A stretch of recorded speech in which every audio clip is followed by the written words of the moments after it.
Welcome to Spectare Caelem, where we explore the hidden truths and sacred stories of our faith.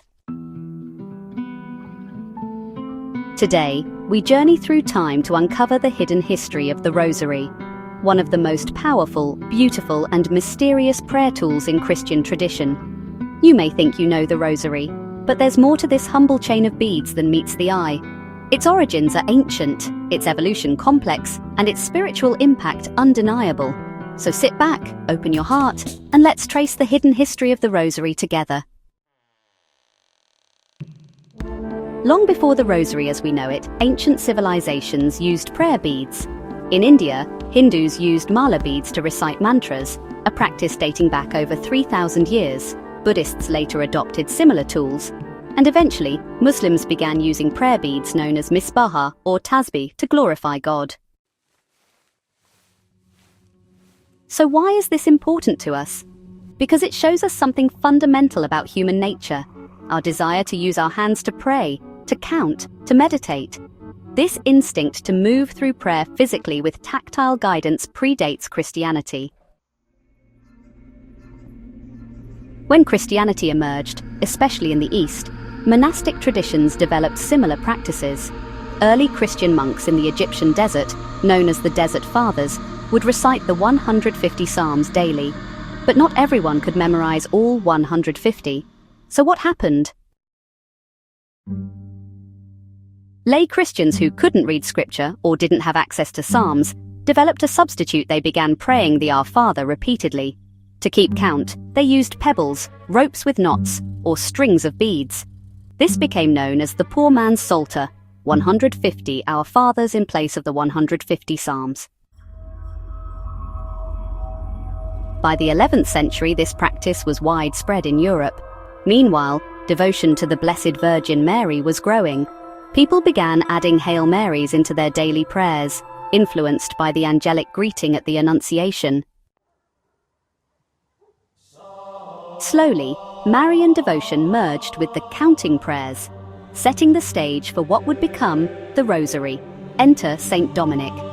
According to tradition, in the early 13th century, Dominic received the Rosary from the Virgin Mary herself during a time of crisis, the rise of the Albigensian heresy in southern France. She reportedly told him to preach the Rosary as a spiritual weapon to convert heretics and restore faith. While historians debate the literal truth of this apparition, the symbolic truth is just as powerful.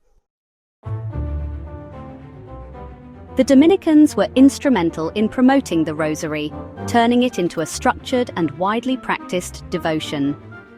By the 15th century, the basic framework we now recognize, the joyful, sorrowful, and glorious mysteries, began to emerge.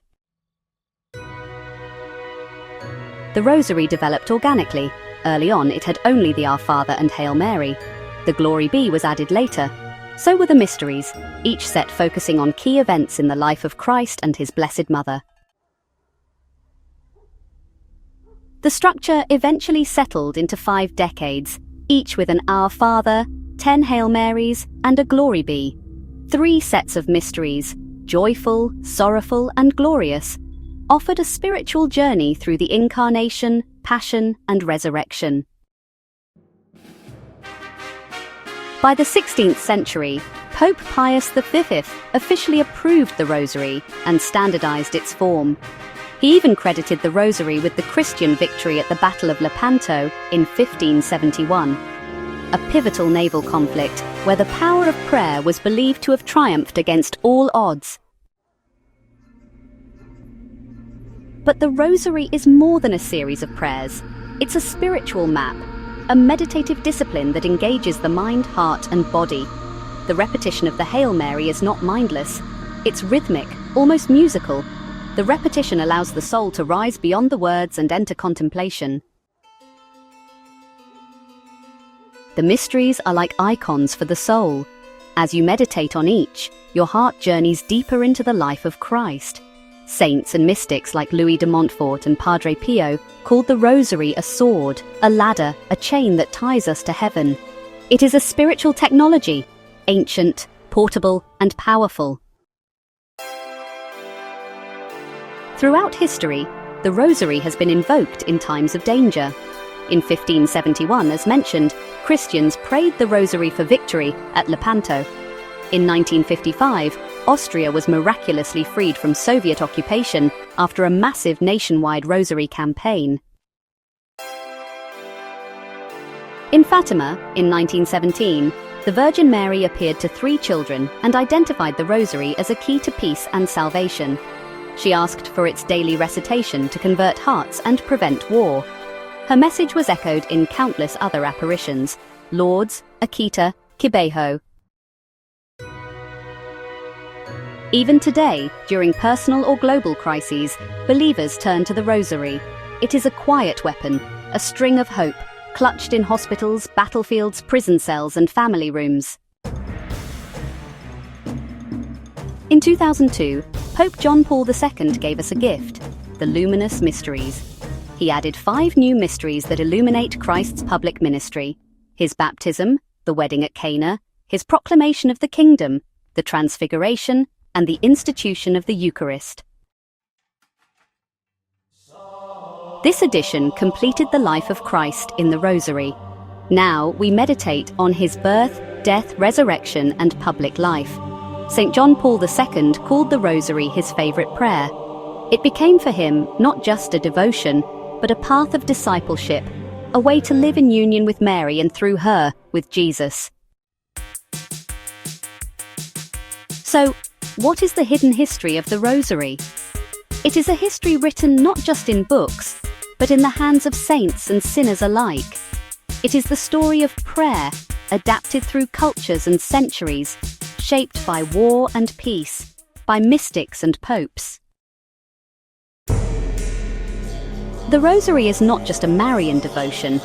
It's a Christ-centered meditation, a prayer of the gospel, a ladder to heaven. Behind its simple structure lies a profound mystery, an invitation to enter into the life of Jesus and Mary, one bead at a time. If you haven't prayed the Rosary in a while or ever, I invite you today. Pick it up. Start with 1 decade. Let your fingers move, let your mind focus, and let your soul rest in the mysteries of God. Thank you for watching Spectare Caelem. Don't forget to like, subscribe, and share this video with anyone longing to rediscover the treasures of our faith. And as always, keep looking up.